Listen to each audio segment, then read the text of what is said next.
Hello students, मेरा नाम है एस के वर्मा और आज हम करेंगे जो 10वां पाठ है आपका प्रकाश परावर्तन और अपवर्तन। उसके प्रश्न उत्तर कर रहे थे हम लास्ट वाले लेक्चर के अंदर। ठीक है, तो देखिए प्रश्न उत्तर करने से पहले जो इसी पाठ का जो 7वां भाग है, भाग नंबर 7, उसके अंदर पेज नंबर 10 जो है, देखिए इस लेक्चर का जो वीडियो का जो 7वां भाग है उसमें पेज नंबर 10 पे, ठीक है, कुछ मिस्टेक की गई है जिसके अंदर मैंने डिस्क्रिप्शन में भी बताया है। तो उस मिस्टेक को आपने करेक्ट कर लेना है। मिस्टेक हो गई है उसके अंदर बाय मिस्टेक, ठीक है, तो उसको करेक्ट कर लेना है। मिस्टेक क्या है, देखिए इस फॉर्मूले के अंदर मिस्टेक है पहली तो कि मैग्निफिकेशन या आवर्धन है, किसी दर्पण का जो आवर्धन होता है ना, h dash upon h equal to minus v upon u, ये माइनस आएगा। पहले तो मिस्टेक है ये कि यहाँ पे माइनस आएगा, वहां पे माइनस नहीं लिखा गया है, ठीक है। और दूसरी मिस्टेक ये है कि आवर्धन का मान, किसी दर्पण के आवर्धन का मान अगर नेगेटिव आता है ना तो प्रतिबिंब वास्तविक होएगा, और आवर्धन का मान अगर पॉजिटिव होएगा तो प्रतिबिंब आभासी होगा। ये थोड़ी गड़बड़ की गई है, ठीक है, वो ध्यान नहीं रहा बताना, वीडियो बनाते हुए ध्यान नहीं रहा, ठीक है, तो इसको आपने करेक्ट कर लेना है। एक तो मिस्टेक है ये माइनस यहाँ पे लगा दिया, नोट्स में मैंने करेक्ट कर दी है लेकिन मैं बता देता हूँ। और ये आवर्धन का मान अगर नेगेटिव होगा तो वास्तविक होगा, और पॉजिटिव होगा आवर्धन का मान तो जो प्रतिबिंब जो होगा आभासी होगा। ये आपने थोड़ा सा गड़बड़ को ठीक कर लेना है, ठीक है, तो मैंने पहले बता दिया आपको। तो चलिए स्टार्ट करते हैं लेक्चर आज का। आज के लेक्चर के अंदर हम पेज नंबर 188 पर जो ये प्रश्न उत्तर दे रखे हैं, पहला और दूसरा ये करेंगे, और फिर आगे एक पेज नंबर और है उसके प्रश्न उत्तर करेंगे, ठीक है। तो चलिए स्टार्ट करते हैं। देखिए पहला प्रश्न क्या दे रखा है पेज नंबर 188 पर।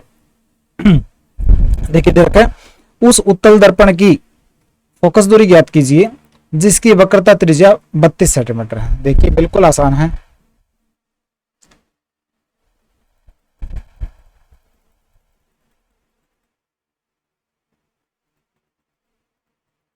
पेज नंबर 188 का पहला प्रश्न,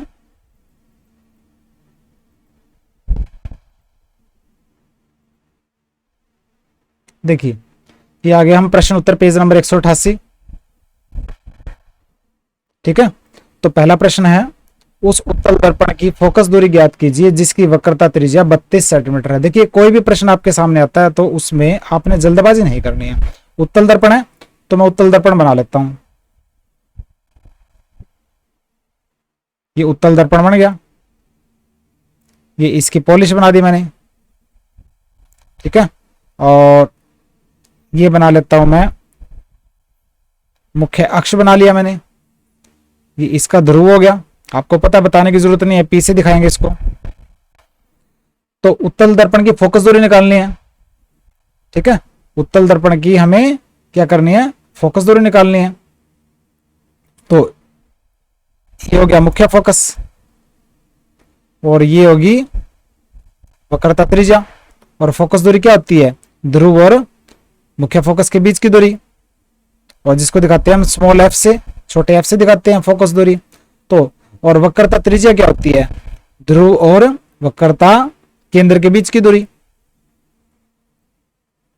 वक्रता त्रिज्या को हम आर से दिखाते हैं। आर कितनी दे रखी है, वक्रता त्रिज्या 32 सेंटीमीटर दे रखी है।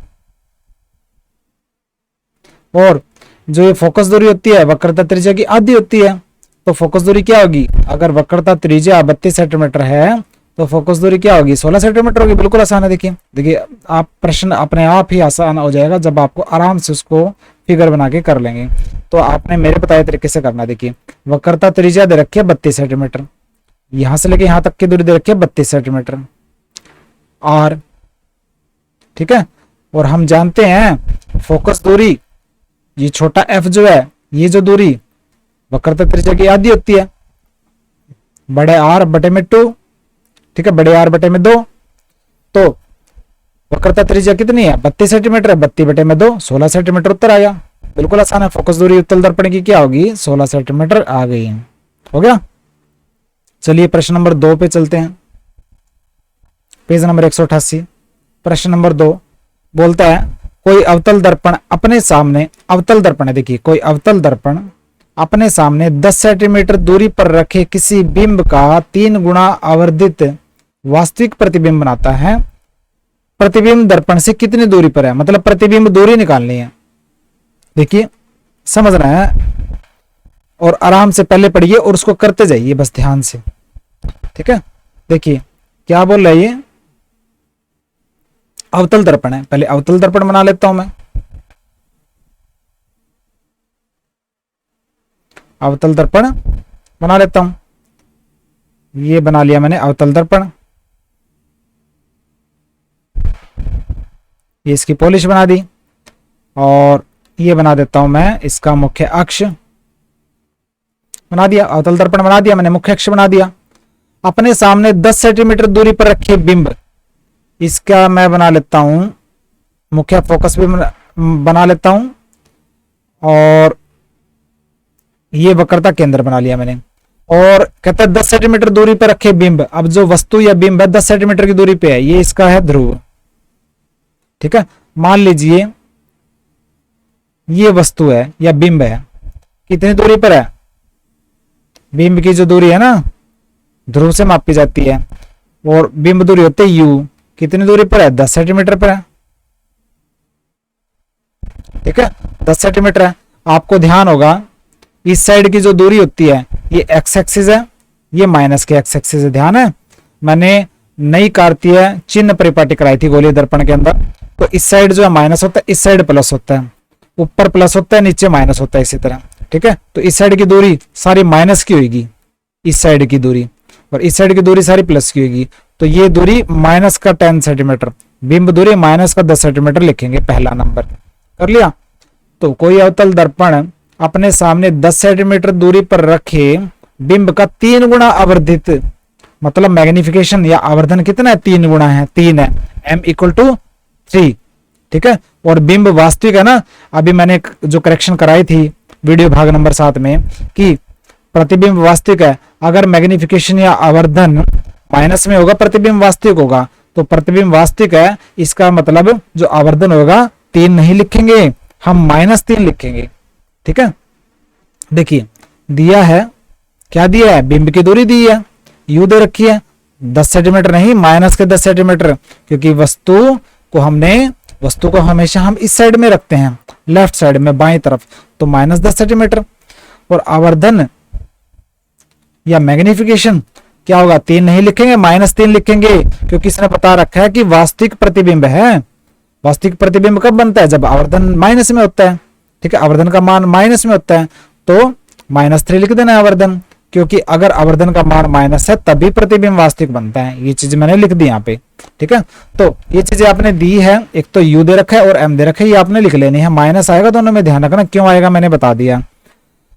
अब बोलते हैं हम जानते हैं, देखिए इसको सोल्व करते हैं अब आगे। गोलीय दर्पण के लिए जो मैग्निफिकेशन होता है, आवर्धन और प्रतिबिंब दूरी और बिंब दूरी के बीच में रिलेशन होता है m=-v/u। ये मैंने करेक्ट करवा दिया भाग नंबर 7 में, माइनस वाली जो गड़बड़ थी। तो m=-v/u, m की वैल्यू -3, v जो है प्रतिबिंब दूरी हमने निकालनी है, हमें नहीं पता है कि प्रतिबिंब कहां बनेगा, प्रतिबिंब दूरी निकालनी है। मान लेते हैं प्रतिबिंब यहां बनेगा, मान लेते हैं, ठीक है, प्रतिबिंब यहां बनेगा, तो हमने ये दूरी निकालनी है, v वो क्या होगा, ठीक है। तो m की जगह -3 रख दिया, v हमें निकालना है, और u की जगह -10 रख दिया, -10 रख दिया। इसको सोल्व कर लो, v यही रहेगा, माइनस से माइनस देखिए कट जाएगा, माइनस से माइनस कट जाएगा, और ये -10 और 3 गुणा होके -30 आ जाएगा, ठीक है। तो v क्या आ जाएगा, देखिए -3 था इक्वल टू v/-10 था, और यहां भी माइनस था, माइनस से माइनस कैंसिल, तो v क्या आ जाएगा, 3 गुणा में -10, तो v क्या आ जाएगा, -30 सेंटीमीटर। मतलब प्रतिबिंब की दूरी क्या है, 30 सेंटीमीटर। अब माइनस है ना, तो माइनस कब आता है, गोलीय दर्पण, कौन सा दर्पण बनाया था, अवतल था क्या, अवतल था, ठीक है। तो माइनस का मतलब क्या, प्रतिबिंब अवतल दर्पण के सामने यहां पे इस साइड में बनेगा, क्योंकि इसी साइड में माइनस की दूरी मापते हैं हम, इस साइड में तो प्लस की दूरी मापते हैं, इस साइड माइनस की दूरी मापते हैं, तो प्रतिबिंब दर्पण के सामने 30 सेंटीमीटर की दूरी पर बनेगा। मतलब जहां भी प्रतिबिंब बनेगा ना, तो ये दूरी जो होगी ना वो 30 सेंटीमीटर होगी। ठीक है, देखिए अल्बर्ट आइंस्टाइन ने बोला था कि अगर आपने जीवन के अंदर कभी भी मिस्टेक नहीं की, इसका मतलब आपने कभी भी कोई नया काम नहीं किया। कोई भी वीडियो बनाता है तो देखिए मिस्टेक किसी भी, कोई भी एक्सपर्ट टीचर है, चाहे अल्बर्ट आइंस्टाइन हो, साइंटिस्ट, कितना भी बड़ा साइंटिस्ट हो, तो वो मिस्टेक जरूर करेगा। इंसान अपनी गलतियों से सीखता है। ठीक है, तो ये अपने माइंड के अंदर कभी मत लाइएगा कि किसी टीचर से मिस्टेक हो नहीं सकती, बिल्कुल होगी। कोई क्या कर लेता है, उसको वीडियो को करेक्ट करके दोबारा डाल देता है, क्योंकि कई बार बातों बातों के अंदर ध्यान नहीं रहता, पढ़ाया जाता है तो हम बाद में ध्यान करते हैं। अब फेस टू फेस कोई स्टूडेंट बैठा है तो करेक्ट करा देते हैं, लेकिन वीडियो जो बन गई उस वीडियो को दोबारा बनाना थोड़ा सा मुश्किल हो जाता है। ठीक है, तो आपने ध्यान रखना है, मिस्टेक को मान लेना चाहिए। मिस्टेक मानने से कभी भी कोई छोटा नहीं हो जाता, चाहे आप हैं चाहे मैं हूं। बात ये, मिस्टेक को मानो, उसको करेक्ट करवा दो। अगर आप उसको करेक्ट नहीं कराते फिर आप बहुत बड़े कसूरवार हो आप। ठीक है, आप स्टूडेंट का जो हो टाइम भी बर्बाद कर रहे हो और उसको गलत पढ़ा रहे हो। ठीक है, तो उस मिस्टेक को करेक्ट करा लेना चाहिए। तो मिस्टेक आपने बाई चांस अगर कोई बात मिस्टेक होती है तो मुझे बताइएगा आप। ठीक है, ताकि मैं उसको करेक्ट कर दूं, आप गलत ना पढ़ें। ठीक है, क्योंकि 100% कोई परफेक्ट हो नहीं सकता। अगर वीडियो बनाते हुए, लेक्चर देते हुए कई बार हो जाती है मिस्टेक, ध्यान नहीं रहता, क्योंकि फेस टू फेस पढ़ाना और वीडियो में पढ़ाना थोड़ा सा चीजें अलग हो जाती हैं। ठीक है, तो ये प्रश्न नंबर 2 कर लिया हमने, पेज नंबर 188 का। अब हम करेंगे पेज नंबर, आगे चलते हैं, आगे देखते हैं कि कहां दे रखे हैं प्रश्न उत्तर। प्रश्न उत्तर पेज नंबर 194 है शायद। देखिए 193 और ये 194, 194 पेज पर ये 5 प्रश्न दे रखे हैं आपके थ्योरी के अंदर, फर्स्ट, सेकंड, थर्ड, फोर्थ, 5। ठीक है, 5th। तो पहला प्रश्न क्या बोलता है, देखिए पहला प्रश्न दे रखा है, वायु में गमन करती प्रकाश की एक किरण। देखिए वायु में कोई प्रकाश की किरण, स्लो हो जाइए, वायु में कोई प्रकाश की किरण है, एक जल में तिरछी प्रवेश करती है, वो जल में प्रवेश करेगी तो क्या होगा, अपवर्तन होगा। और क्या प्रकाश की किरण अभिलंब की ओर झुकेगी या अभिलंब से दूर हटेगी। तो ये तो बताना है कि अभिलंब की ओर झुकेगी या दूर हटेगी, और झुकेगी या हटेगी तो क्यों, ये बताना। देखिए बिल्कुल आसान है। प्रश्न उत्तर पेज नंबर 194, ये प्रश्न हो गया। उत्तर करते हैं। देखिए देखिए आपको पता है जब कोई प्रकाश की किरण, देखिए पिक्चर में देखिए, ये हवा है, ये कांच है। ठीक है, यहां पे कांच दे रखा है, इसको मैं ठीक कर दूंगा नोट्स के अंदर।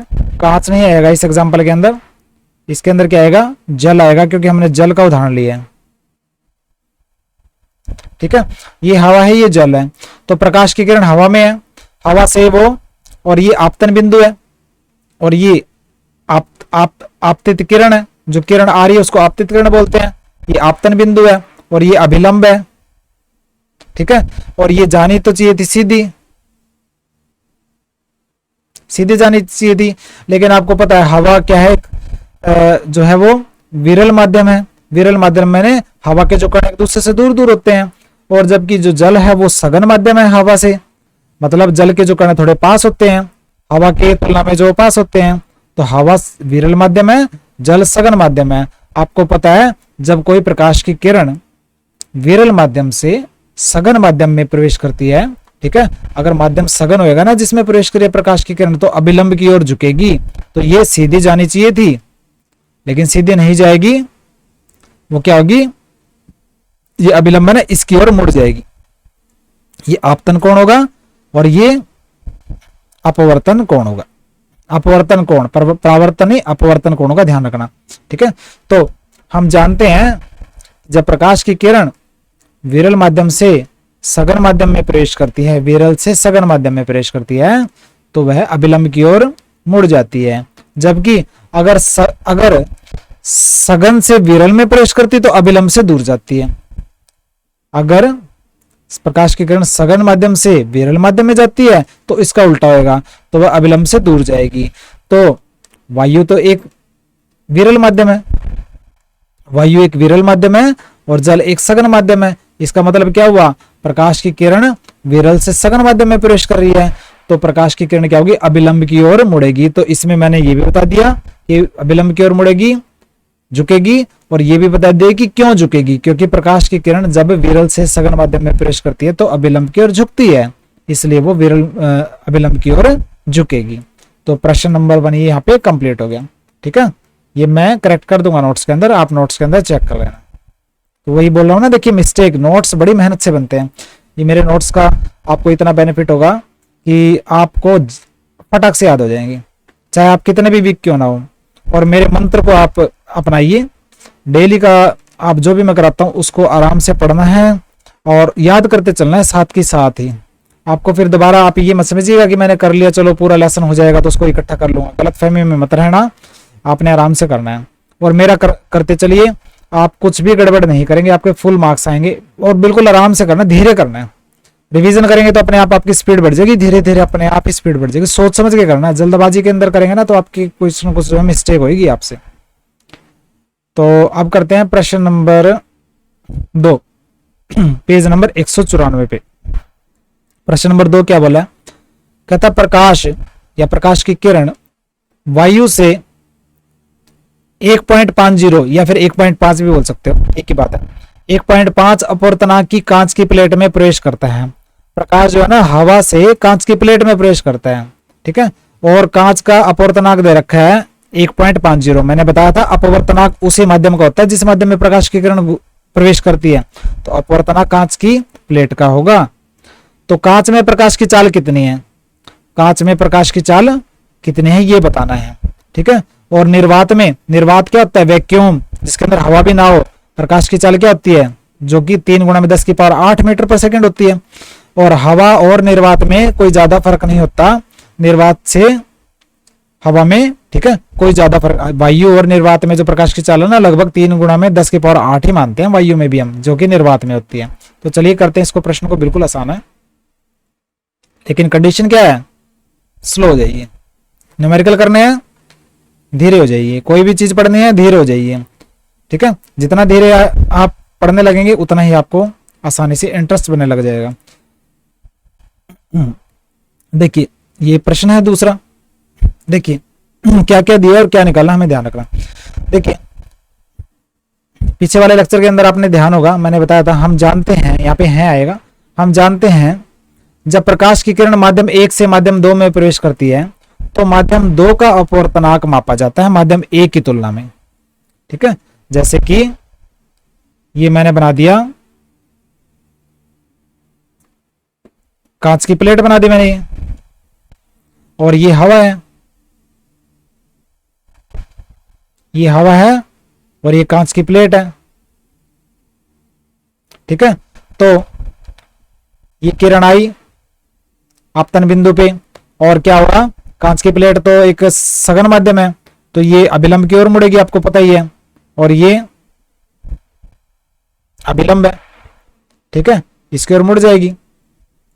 तो ये माध्यम पहला माध्यम है और ये दूसरा माध्यम है, और प्रकाश की किरण की जो चाल है पहले माध्यम के अंदर उसको v1 मानना है, और इसके अंदर प्रकाश की चाल को हमने v2 मानना है। अपवर्तनांक हमेशा दूसरे माध्यम का मापा जाएगा, और इसको हम दिखाएंगे अपवर्तनांक को n, किसका अपवर्तनांक, दूसरे माध्यम का, किसकी तुलना में, पहले माध्यम की तुलना में। ध्यान है ना, पीछे वाला लेक्चर अगर आपने किया है तो देखिए बिल्कुल आराम से करा रहा हूं आपको। तो यही बोल रहा है, हम जब प्रकाश की किरण माध्यम 1 से माध्यम 2 में प्रवेश करती है तो माध्यम 2 का अपवर्तनांक मापा जाता है किसकी तुलना में, माध्यम 1 की तुलना में। और सूत्र क्या होगा, n/1, n/1 का मतलब n मैंने अपवर्तनांक किसका, माध्यम 2 का, किसकी तुलना में, माध्यम 1 की तुलना में, इक्वल टू क्या आएगा, v1 बटे में v2, माध्यम 1 में प्रकाश की चाल बटे में माध्यम 2 में प्रकाश की चाल। ठीक है, इक्वल टू v1 बटे में v2। ठीक है, तो n/1 माध्यम 1 क्या है, यहाँ पे वायु है, माध्यम 2 क्या है, कांच की प्लेट है। प्रकाश की चाल माध्यम 1 में क्या है, v1 क्या है, 3 × 10⁸ मीटर पर सेकंड। v2 हमने निकाल लिया, बस हो गया। n/1 दे रखा है, कांच का अपवर्तनांक दे रखा है 1.5, इसको रख दो भाई, इससे आसान तो हो ही नहीं सकता। देखिए बिल्कुल आसान है, तो N21 की जगह रख दिया 1.5 इक्वल टू V1 की जगह रख दिया 3 गुणा में 10 की पावर 8 और V2 को निकालना है। V2 को यहाँ ले आओ, 1.5 को नीचे ले जाओ, तो 3 गुणा में 10 की पावर 8 बटे में 1.5, इसको सोल्व कर लो। 3 गुणा में 10 की पावर 8 और 1.5 है, पॉइंट को अगर हटाएंगे तो ऊपर 10 आ जाएगा। ठीक है, ऊपर 10 आ जाएगा। तो 3 से कटेगा, 3 पंजे 15 और 5 दूनी 10, तो क्या आ जाएगा 2 गुणा में 10 की पावर 8 मीटर पर सेकेंड। ठीक है, तो 2 गुणा में 10 की पावर 8 मीटर पर सेकेंड V2 आ गया। V2 कौन सा था? V2 मतलब चाल किसकी? प्रकाश की। कौन से माध्यम में? 2 मतलब दूसरे माध्यम में, और दूसरा माध्यम क्या था? कांच की प्लेट था। तो कांच में प्रकाश की चाल आ जाएगी 2 गुणा में 10 की पावर 8 मीटर पर सेकेंड। न्यूमेरिकल से आसान तो कुछ हो ही नहीं सकता, बिल्कुल आसान है। ठीक है, कंडीशन क्या है? जो चीजें दी गई उसको समझना है, उनका डायग्राम बनाना है और आराम से करते चलना है। तो ये हो गया प्रश्न नंबर 2। फिर उसके बाद प्रश्न नंबर 3, कहता सारणी 10.3 में अधिकतम प्रकाशिक घनत्व के माध्यम को बताइए और न्यूनतम प्रकाशिक घनत्व के माध्यम को बताइए। देखिए सारणी 10.3 में चल पड़ते हैं अपन। ये दे रखिए सारणी 10.3। देखिए ये माध्यम दे रखे हैं, वायु, बर्फ, जल, अल्कोहल वगैरह, ये माध्यम है, ये भी माध्यम है। ठीक है, और साइड में दे रखा है उनका अपवर्तनांक, मतलब वायु में कोई प्रकाश की किरण अगर प्रवेश करती है तो वायु का अपवर्तनांक होगा इतना। बर्फ में अगर प्रकाश की किरण प्रवेश करती है तो बर्फ का जो अपवर्तनांक होगा 1.31। ठीक है, ये चीजें सारी दे रखी है। तो इसमें बोल रहा है कि बताइए सबसे दे रखा है अधिकतम प्रकाशिक घनत्व। देखिए अधिकतम प्रकाशिक घनत्व किसका होगा? ठीक है, अधिकतम प्रकाशिक घनत्व किसका होगा? जिसका अपवर्तनांक सबसे ज्यादा होगा। देखिए जिसका अपवर्तनांक सबसे ज्यादा है उसका प्रकाशिक घनत्व सबसे ज्यादा होगा, मतलब उतना ही ज्यादा वो ठोस होगा, उतना ही ज्यादा वो सघन होगा। प्रकाशिक घनत्व का मतलब है कि घनत्व ज्यादा है, इसका मतलब कि वो उतना ही सघन है, उतना ही ठोस है। देखिए हीरे का प्रकाशिक घनत्व सबसे ज्यादा है।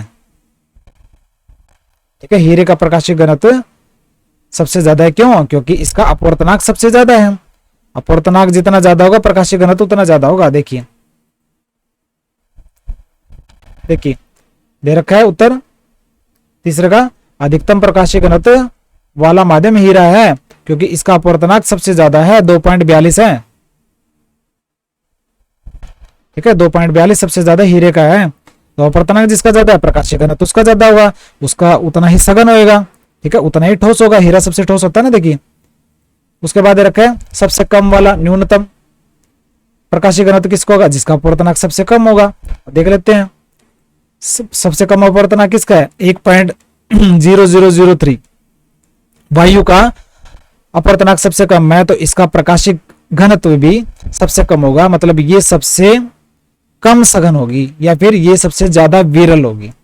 ठीक है, तो क्या उत्तर आ गया इसका? न्यूनतम प्रकाशिक घनत्व माध्यम वायु का है क्योंकि उसका अपवर्तनांक सबसे कम है। तो ध्यान रखना जिसका अपवर्तनांक ज्यादा होगा वो उतना ही सघन होगा, जिसका अपवर्तनांक कम होगा वो उतना ही विरल होगा। ठीक है, या फिर कम सघन होगा।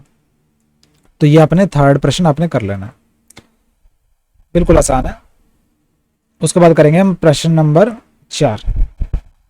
प्रश्न नंबर 4 में दे रखा है, कहते कि आपको, आप देखिए ध्यान से सुनना है, आपको मैंने दे दिया केरोसिन, मिट्टी का तेल होता है, तारपीन का तेल दे दिया और जल दे दिए। 3 लिक्विड दे दिए, 3 द्रव दे दिए, केरोसिन, तारपीन का तेल और जल।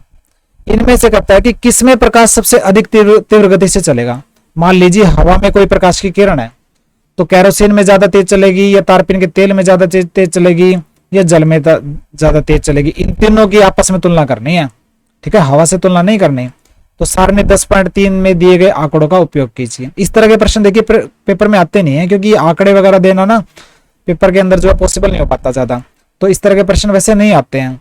ठीक है, जैसे कि प्रश्न नंबर 3 और 4, लेकिन हमें करना तो है ना, नॉलेज तो बढ़ा नहीं है। तो देखिए सारणी 10.3 में आंकड़े दे रखे हैं, तो हमें निकालना है कि किसमें प्रकाश की सबसे ज्यादा चाल होगी। जल का अपवर्तनांक दे रखा है ये, केरोसिन दे रखा है ये, तारपीन का तेल का दे रखा है ये। ठीक है, तो आपने एक ट्रिक याद रखनी है। देखिए देखिए आपने ये ध्यान रखना है कि प्रकाश की चाल का अपवर्तनांक से क्या लेना देना है। ठीक है, देखिए प्रकाश की चाल का ये ध्यान रखना, प्रकाश की चाल की अपवर्तनांक से बनती नहीं है, ये समझ लो। उल्टा रिलेशन है, उल्टा संबंध है। प्रकाश की चाल विपरीत अनुपात संबंध है किसी भी माध्यम के अपवर्तनांक से। मतलब प्रकाश की चाल, इसको बोलते हैं विपरीत अनुपात संबंध, इनवर्सली प्रोपोर्शनल बोलते हैं इंग्लिश में, इनवर्सली प्रोपोर्शनल, उल्टा रिलेशन। एक बटे में कर दिया ना मैंने। ठीक है, एक बटे माध्यम का अपवर्तनांक। ठीक है, ये नीचे कर दिया ना एक बटे में, इसका मतलब ये विपरीत अनुपात संबंध हो गया। मतलब अपवर्तनांक बढ़ेगा तो प्रकाश की चाल घटेगी, अपवर्तनांक घटेगा तो प्रकाश की चाल बढ़ेगी। ठीक है, उल्टा रिलेशन है, इसको बढ़ाओगे तो ये घटेगा, इसको घटाओगे तो ये बढ़ेगा, ऐसे। ठीक है, तो प्रकाश की चाल का किसी माध्यम के अपवर्तनांक से विपरीत अनुपात संबंध होता है। तो केरोसिन का अपवर्तनांक 1.44 है, सारणी में देख लो। तारपीन के तेल का अपवर्तनांक 1.47 है और जल का अपवर्तनांक 1.33 है। ये तीनों देखो। अब देखिए प्रकाश की चाल सबसे ज्यादा किस में होगी, जिसका अपवर्तनांक सबसे कम होगा।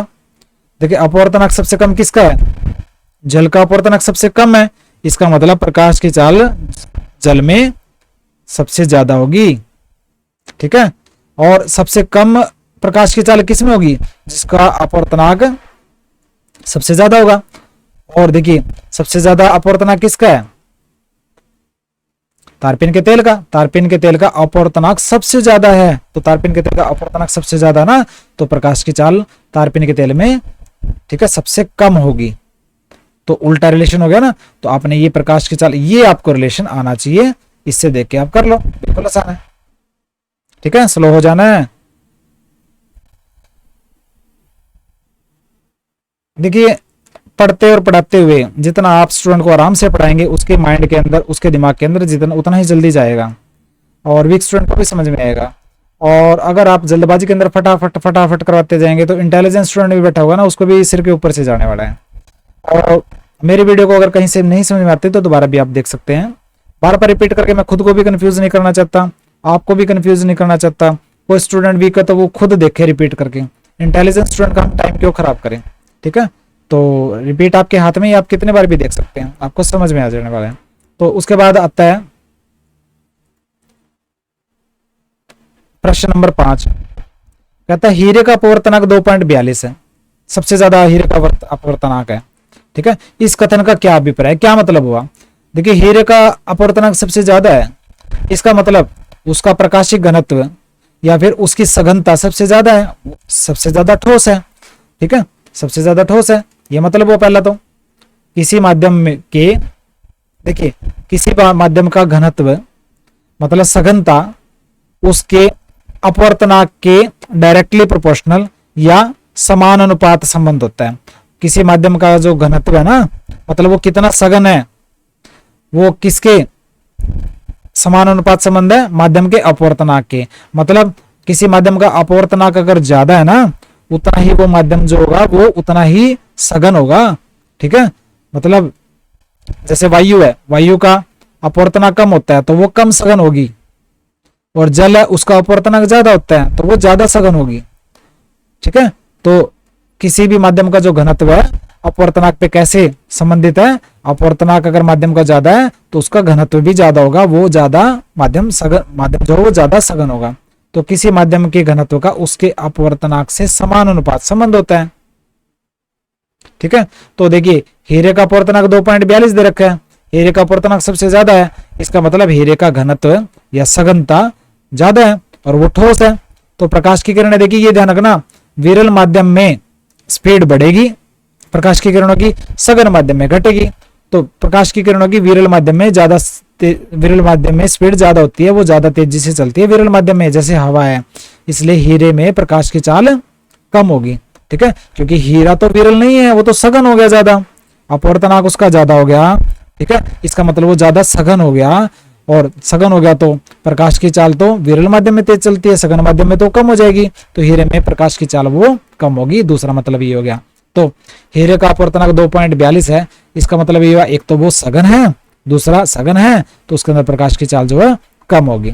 ठीक है, तो ये ध्यान रखना, जैसे हवा है वो विरल है, उसमें प्रकाश की चाल जो है बहुत तेज होगी, जबकि अगर किसी ठोस को लोगे उसमें प्रकाश की चाल वो कम हो जाएगी, क्योंकि अगर सघन होगा ना, कोई भी वस्तु अगर सघन होगी, माध्यम कोई सघन होगा, उसमें प्रकाश की चाल जो घटती है, जितना सघन होता जाएगा उतनी प्रकाश की चाल घटेगी। ठीक है, तो भाग नंबर 7 में जो मैंने मिस्टेक करेक्ट कराई है उसको ठीक कर लेना है, और ये जो 7 प्रश्न मैंने आज के लेक्चर के अंदर कराए आपने वो कर लेने हैं। अब थोड़े बहुत और प्रश्न रहते हैं, बिल्कुल आराम से करेंगे, देखिए जल्दबाजी नहीं करेंगे, जल्दबाजी करूंगा तो फटाफट आपको कंप्लीट करा दूंगा, लेकिन बाद में ये प्रश्न नहीं करा पाऊंगा, बाद में आप कर भी नहीं पाओगे, आप चाह के भी नहीं कर पाओगे, अभी नहीं किया तो फिर बाद में कैसे कर पाओगे, तो अभी आराम से कर लेना है। जो ये सोचता है स्टूडेंट की मैंने फटाफट में कर लूं, देखिए वो वहम निकाल दो। ऐसे फटाफट पढ़ाने से ना तो अच्छी वीडियो बन पाते और ना आपको समझ में अच्छा आने वाला, तो आराम से करना है, जल्दबाजी नहीं करनी है। चैप्टर मेरे से कम कर लो लेकिन ढंग से कर लो। आप याद रखोगे कि एसके वर्मा सर ने अच्छा पढ़ा दिया, हमें लाइफ टाइम तक भूले नहीं है। +1 के अंदर भी जाओगे तो भी मुझे याद रखोगे कि उन्होंने सर ने नोट्स दिए थे, आज भी मेरे पास नोट्स है, मैं उनको पढ़ के जो है खुश हूँ। ठीक है, तो मुझे याद रखोगे और मैं फटाफट करवा दूंगा, नोट्स आपको दूंगा नहीं, बोल दूंगा नोट्स दे दूंगा या फिर ना दे पाऊं, तो फिर याद कैसे करोगे। मेरा समझ में आया, अगर मेरा आपको समझ में आ गया, समझ में आने के बाद अगर याद ना कर पाओ तो ऐसे पढ़ाने का कोई फायदा नहीं लगने वाला। फायदा तब है जब मेरा पढ़ाया आपको समझ में भी आए और उसको याद भी कर लो, और याद कर लिया आप अगर पेपर के अंदर लिख ना पाओ तो भी कोई फायदा नहीं है। ठीक है, सारी चीजें जरूरी है। तो मिलते हैं नेक्स्ट लेक्चर में। दूसरे स्टूडेंट को मेरे चैनल के बारे में बताना है, सब्सक्राइब करना है मेरा चैनल और शेयर करना है। ठीक है, ताकि और जल्द ही मैं मैथ्स की भी वीडियो स्टार्ट करूंगा हिंदी के अंदर। तो मिलते हैं नेक्स्ट लेक्चर में, बाय।